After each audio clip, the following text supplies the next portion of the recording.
तो आज motion and motion under gravity पढ़ने वाले हैं। इसके अंदर जो सबसे पहली बात है कि मोशन जो होगा वो एक्सीलरेशन ड्यू टू ग्रेविटी होगा, और इसके अंदर जो a की वैल्यू है वो कितनी हो जाएगी, g हो जाएगी। इसी के अंदर हम लोग फ्री फॉल पढ़ने वाले हैं, और जो भी कहानी होगी हमारी, जैसे मान लो ये अर्थ है और ये अर्थ के आसपास जो भी मोशन होगा, इसके अर्थ के आसपास होगा, या तो मोशन अर्थ की तरफ बॉडी आएगी या तो अर्थ से ऊपर की तरफ बॉडी जाएगी। तो किसके अंदर हमारा मोशन होने वाला है, मोशन अंडर ग्रेविटी होने वाला है। ठीक है ना, ठीक है ना बेटा। अब हमें देखना है कि equation for motion under gravity.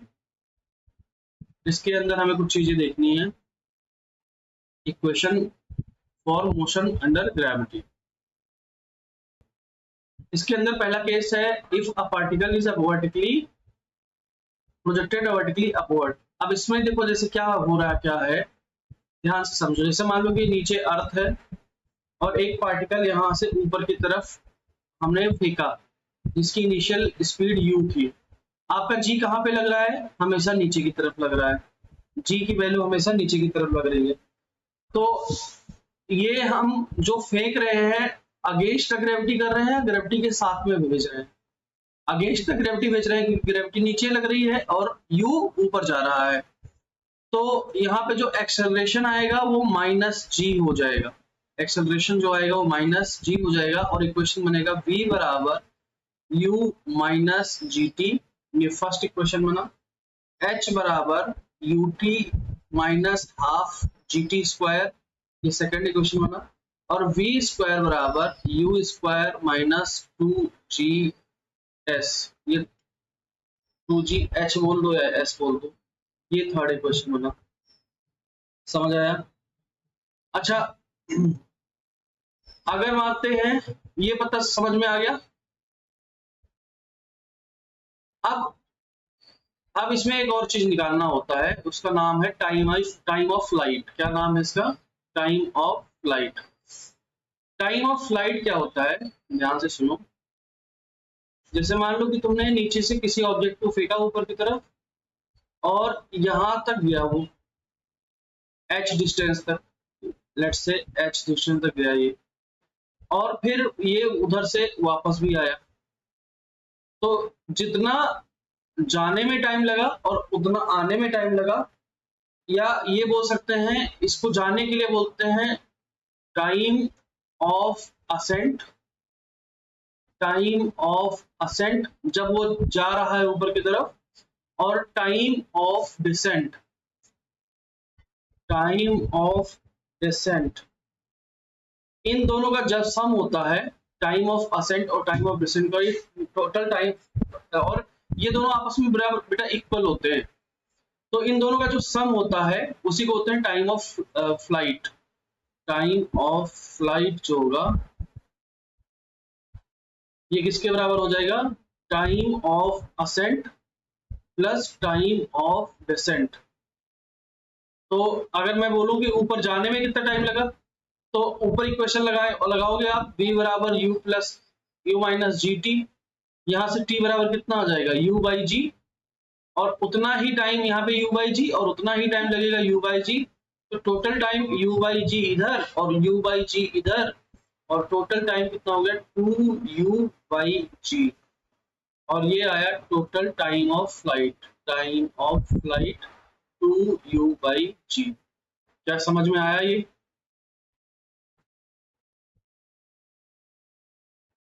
तो इसको नोट करो और फिर बताओ मुझे। ओके, नेक्स्ट टॉपिक हमारा जो है, अब हमें इसमें पकड़ लिया हमने, जब मोशन वर्टिकली कहा था, अपवर्ड था। Now we will go the case जो इफ पार्टिकल इज प्रोजेक्टेड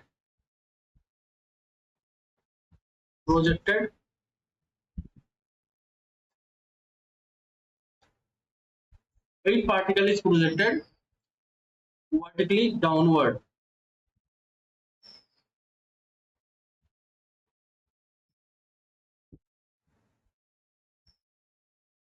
तो इसमें क्या करना है, जैसे मान लो कि आपका सरफेस है, तो आपने पार्टिकल यहां से फेंका और ये u की वैल्यू ऊपर ही थी और g भी आपका नीचे की तरफ लग रहा है, तो यहाँ पे जो एक्सेलरेशन आएगा वो कैसा आएगा, पॉजिटिव ही आएगा। समझ आया बेटा? एक्सेलरेशन कैसा होगा, पॉजिटिव ही होगा आपका।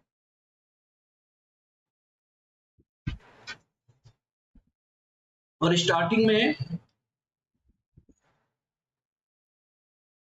इक्वेशन आपका क्या बनेगा, b बराबर u plus G T, h बराबर U T plus half G T square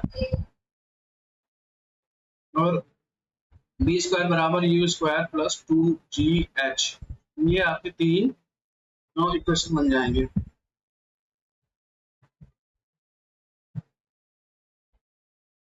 ठीक है, तो यहाँ acceleration of gravity is taken as a positive.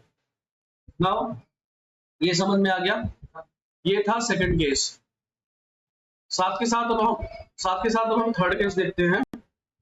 Third case क्या है, थर्ड केस क्या है, अ बॉडी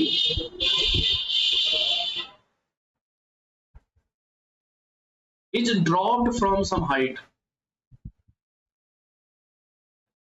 अब इसमें बदल क्या गया, इसमें क्या बदल गया बेटा,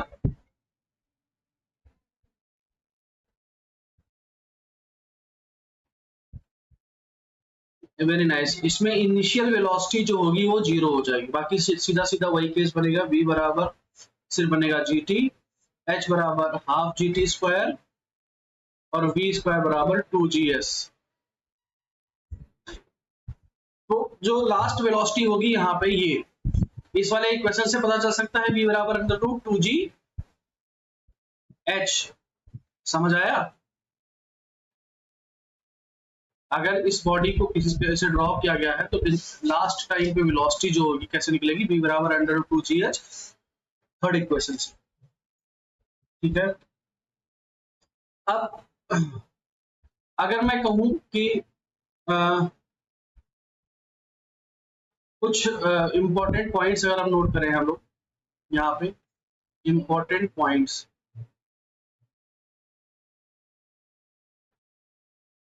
पहला पॉइंट है maximum height attend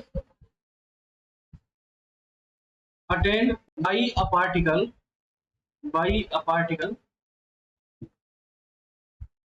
thrown upward from ground,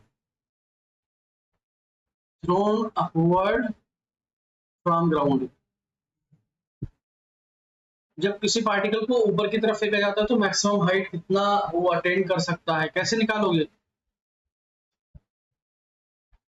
इसके लिए डायरेक्ट h बराबर 2g यहां से निकल जाएगा। समझ आया? हमें बहुत ज्यादा दिमाग नहीं लगाना है, याद रखना है इस चीज को। दूसरा, velocity of particle at the time of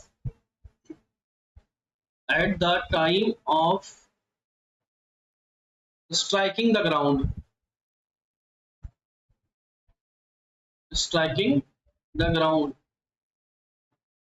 when dropped from some height, अभी पढ़ा था हमने, बोलो या सुनो, क्या था बेटा वो, क्या था, v equals to under root 2gh। Yes और नो?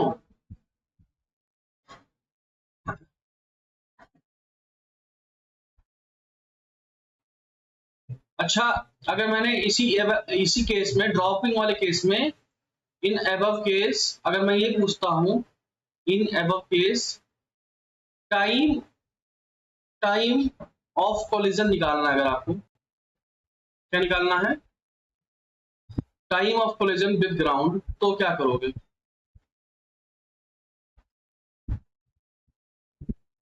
टी बराबर √2h/g। ये भी याद करने वाली चीज नहीं है, लेकिन अगर याद करके रखोगे तो ज्यादा सही रहेगा। ठीक है, हेलो, क्या यहां तक क्लियर है? चलो इस क्वेश्चन को सॉल्व करो।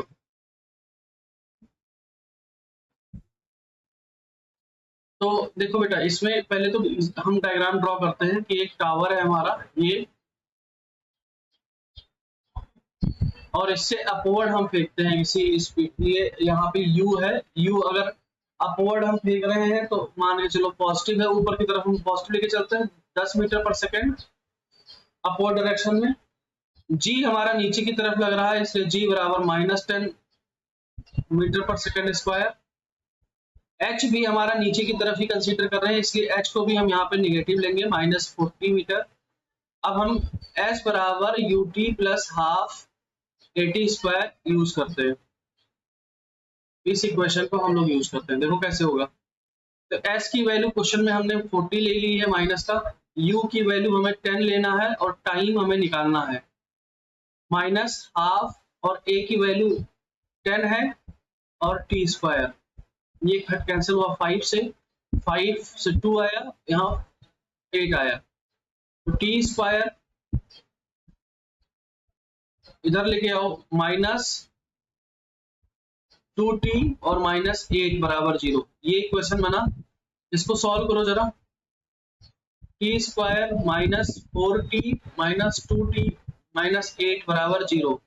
यहाँ से बना t कॉमन, t -4 -2, यहाँ प्लस लेना है बेटा, यहाँ प्लस लेना, 2 इंटू टी -4, तो यहाँ से बना t +2 और t -4, और यहाँ से इक्वेशन आया t बराबर 4 और t बराबर -2। -2 वाला टाइम कंसीडर नहीं करेंगे, इसलिए टाइम हमारा निकल के आएगा t बराबर 4 सेकेंड। यही हमारा आंसर है, नोट करो इसे। चलो ये क्वेश्चन सॉल्व करो। सो दिया हुआ है क्वेश्चन में कि एक स्टोन है, ऊपर की तरफ हम लोग फेंक रहे हैं। Stone is throne upward with the speed u from the top of the tower reaches the ground with the speed 3u. The height पूछा है, the height of the tower is, तो बहुत ही आसान सवाल था। इसमें देखो स्टार्टिंग में u की वैल्यू दे रखी है u, v की वैल्यू आपको दे रखी है 3u, और आपको निकालना है h की वैल्यू निकालना है।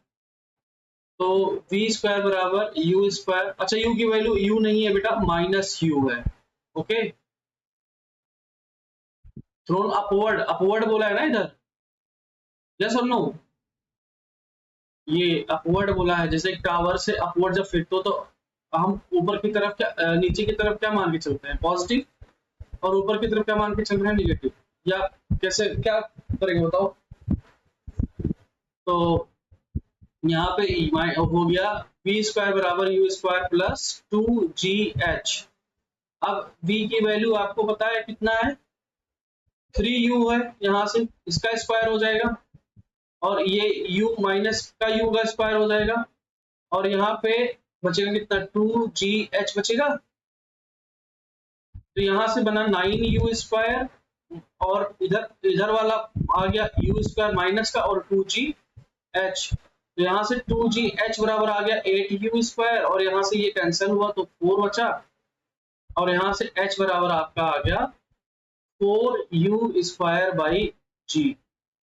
तो ऑप्शन नंबर सेकंड क्लियर है, क्लियर है बेटा?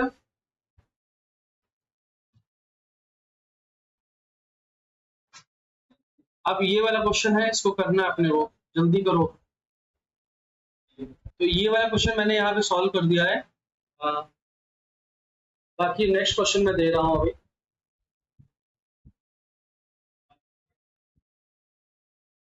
ये है आपका क्वेश्चन, इसको करना है आपको सॉल्व।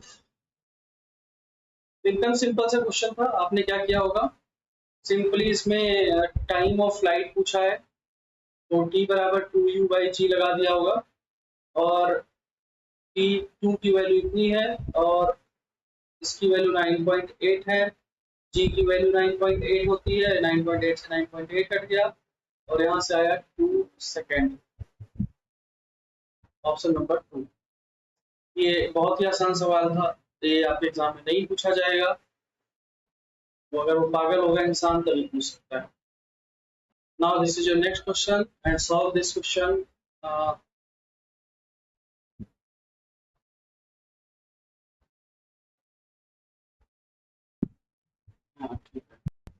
क्वेश्चन है, ये अच्छा सवाल था। ये particle is dropped under the gravity from a height h।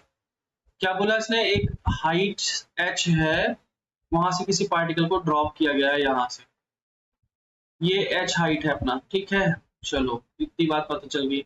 अच्छा तो h हाइट है तो u की वैल्यू कितनी हो जाएगी, 0 हो जाएगी। यस और नो? हेलो, आवाज नहीं आ रही है? हेलो, सो h बराबर ut plus half gt square, तो यहाँ पे हो गया आपका ut की वैल्यू 0, तो ये 0 हो गया, h बराबर आ गया हाफ gt स्क्वायर। अभी तक कोई प्रॉब्लम नहीं है इसमें। अब बोला है कि लास्ट टाइम पे, लास्ट सेकंड में ये इतना डिस्टेंस ट्रेवल करता है, ठीक है। In last second the height h is, तो लास्ट सेकंड अगर मैं निकालना चाहूं तो कैसे निकलेगा बताओ?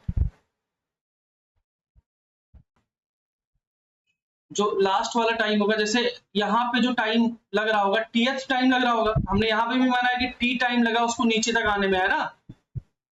तो लास्ट में टी टाइम लग रहा होगा, टीएथ सेकंड लग रहा होगा, मतलब बेसिकली टीएथ सेकंड में वो नीचे पहुंच रही होगी, करेक्ट है ना। जब वो लास्ट टाइम बोला मतलब टीएथ सेकंड, और टीएथ सेकंड में इसने 9h/25 डिस्टेंस कवर किया है, और उसका फॉर्मूला u की वैल्यू तो 0 है, हाफ, और a की वैल्यू g है, और 2n मतलब nth मतलब tth, t-1, समझ आया?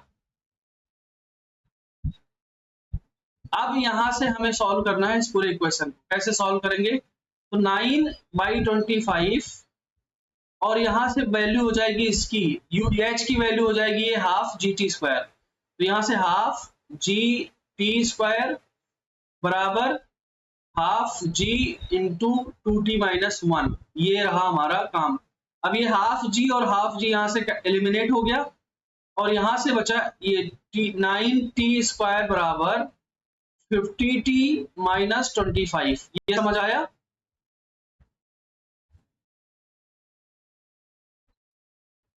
और यहां से 9t square minus 50t plus 25 बराबर 0।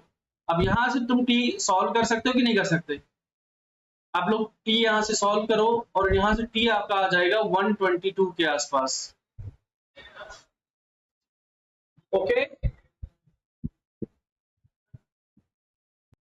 now we are going to study non uniformly accelerated motion। अभी तक हमारा जो a था वो क्या था, कांस्टेंट था, या फिर बोल सकते हो कि यूनिफॉर्मली एक्सेलरेटेड मोशन था।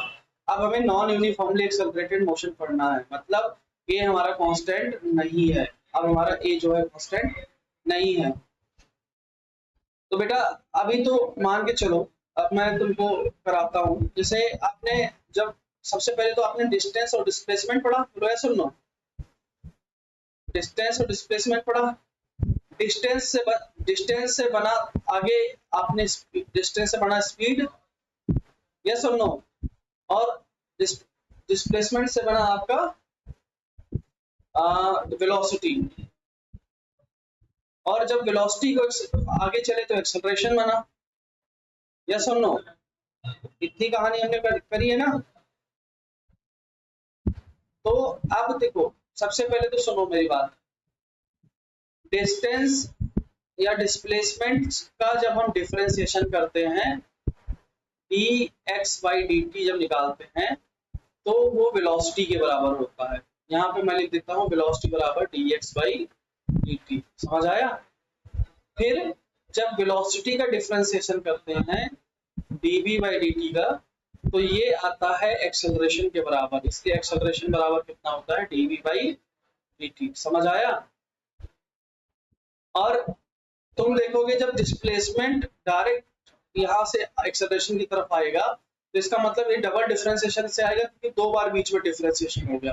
तो d2x बाई dt2 ये आपका एक्सेलरेशन के बराबर ये भी होता है। तो double differentiation of displacement is also called acceleration. समझ में आया यहाँ तक? ये आपको बहुत अच्छे से याद कर लेना है, ये माइंड मैप की तरह होना चाहिए, और ये आप बहुत अच्छे से अपने दिमाग में स्टोर कर लेंगे।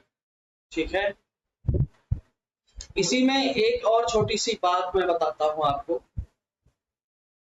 ये वाला फॉर्मूला आपके लिए बहुत बहुत ज्यादा इंपॉर्टेंट है, कल भी मैंने इसको बताया था। अगर आपका एक्सेलरेशन है, ये लिखते हैं dv by dt,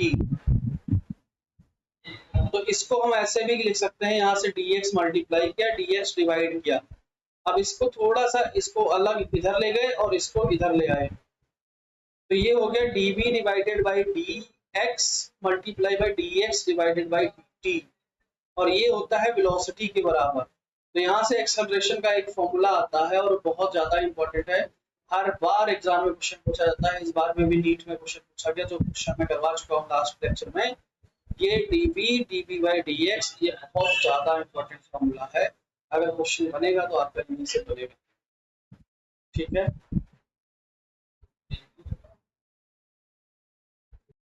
Now next topic is graphical representation.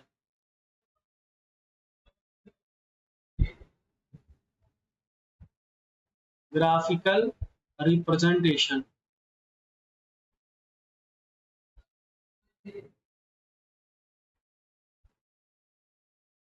अब इसमें क्या करना है? ग्राफिकल रिप्रेजेंटेशन में सबसे पहला है displacement time graph. Displacement time graph, displacement time graph. अब डिस्प्लेसमेंट टाइम ग्राफ क्या होता है बेटा? तो ये डिस्प्लेसमेंट टाइम ग्राफ होता क्या है कि जो ये क्या कहता है, इंस्टेंटेनियस डिस्प्लेसमेंट बता देता है तुरंत का, उस टाइम पे पर्टिकुलर इंस्टेंटेनियस डिस्प्लेसमेंट बता देता है एट पर्टिकुलर टाइम। किसी टाइम पे क्या डिस्प्लेसमेंट होगा उसको इंस्टेंटेनियस डिस्प्लेसमेंट बता देता है। अब ध्यान से सुनो, जैसे ये आपका ये है एक्स एक्सिस, ये एक्स एक्सिस है और ये वाई एक्सिस है। वाई एक्सिस पे आपको मैंने यहाँ पे टाइम कंसीडर, एक्स एक्सिस पे टाइम कंसीडर कर लिया और इधर मैंने डिस्प्लेसमेंट कंसीडर कर लिया। अब मान लो कि मैं ऐसे मूव कर रहा हूँ, लेट्स से ऐसे ही मूव कर रहा हूँ मैं, तो अब मैं ऐसे मूव कर रहा हूँ, ये देखो यहाँ से मैं t बराबर 1 सेकेंड पे कहाँ था? यही था। t बराबर 2 सेकेंड पे, अब ये मान लो 2 है, 2 मीटर। t बराबर 2 सेकंड पे भी मैं 2 पे ही था, t बराबर 3 सेकंड पे भी मैं 2 पे ही था। तो ये कौन सा पोजीशन है? रेस्ट पोजीशन है? यस और नो? अरे मतलब चेक करना आ गया ना। जैसे क्या होता है कि अगर हमें कुछ चेक करना है, जैसे ये वैल्यू अगर हमारी x की है और ये वैल्यू तुम्हारी y की है, तो हम एक काम करते हैं, ऐसे ऐसे दोनों को मिलाते हैं और चेक करते हैं कि x के करस्पॉन्डिंग, इस x के करस्पॉन्डिंग इस पॉइंट पे, इस पॉइंट पे x के corresponding that on that point, इस पॉइंट पे x के करस्पॉन्डिंग y की वैल्यू क्या है यहाँ पे। समझ में आया? तो लगातार ये कांस्टेंट ही है, एक ही वैल्यू आ रही है, ये वाली। एक मिनट बेटा, केस हमने बता दिया कि ये हमारा फर्स्ट केस था, केस नंबर 1 मान लो या कुछ भी मान लो कि अगर कोई बॉडी है और इसका ग्राफ ऐसे बन रहा है लगातार, तो दैट मीन्स ये क्या है? रेस्ट पे। किस पे है? रेस्ट पे है, डिस्प्लेसमेंट टाइम ग्राफ। ओके, अच्छा, अगर ये ग्राफ ऐसे है, मैं बोला ये ऐसे चलते जा रहा है लगातार, मतलब जहां इधर था तो ये 1 पे 1 था, 2 पे 2 है, 3 पे 3 है, मतलब ये लगातार ऐसे बढ़ता जा रहा है, ठीक है। तो ऐसे केस में क्या होगा, जो ये है, ये इसको बोलते हैं यूनिफॉर्म मोशन। क्या बोलते हैं? Uniform motion. ये आपका है टाइम और ये आपका है डिस्प्लेसमेंट। इस चीज को बोलते हैं यूनिफॉर्म मोशन। नेक्स्ट आपका है, अगर ये ग्राफ ऐसे बनता है, इसका स्लोप लगातार बढ़ता जा रहा है, स्लोप लगातार बढ़ता जा रहा है मतलब आपका dx बाई डी टी या dv बाई डी टी बढ़ता जा रहा है। तो यहाँ से अगर तुम बनाओगे ये डिस्प्लेसमेंट और ये टाइम, तो जो ये ग्राफ होता है यूनिफॉर्म एक्सेलरेटेड मोशन का होता है, uniform accelerated motion, uniform accelerated motion, ठीक है।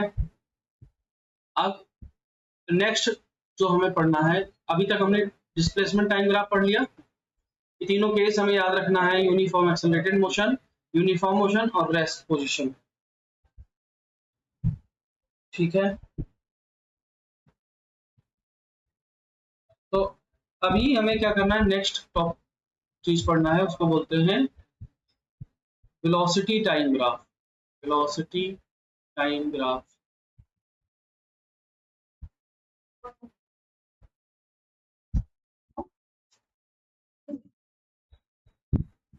तो यहाँ